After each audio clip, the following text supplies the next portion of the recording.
ಭೌತಿಕ ಗಣಿತ ಪೂರ್ವ ಓದುವ ತಯಾರಿ. ಇದರಲ್ಲಿ 5 ಡಬ್ಬಿಗಳನ್ನು ಇಟ್ಟಿದ್ದೀನಿ ನಾನಿಲ್ಲಿ. ಇವು ಸಂಖ್ಯೆಗಳು. ಏನ್ ಹೇಳ್ರಿ? ಸಂಖ್ಯೆಗಳು. ಇದು 1 ಸಂಖ್ಯೆ, ಇದು 2 ಸಂಖ್ಯೆ, ಇದು 3 ಸಂಖ್ಯೆ, ಇದ್ರೀಗ ಅನುಗುಣವಾಗಿ ಕ್ರಮವಾಗಿ ಕಡ್ಡಿಗಳನ್ನು ಇಡ್ಬೇಕು. ನಾನು ಯಾರು ತರ್ತೀನಿ ಅವ್ರು ಬಂದು ಇಡ್ಬೇಕು.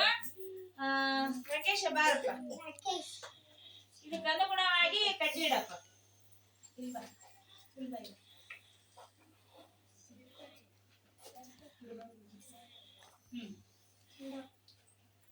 ಅನುಗುಣವಾಗಿ ಸಂಖ್ಯೆಯನ್ನು ಇಟ್ಕೊಂತ ಹೋಗೋದು.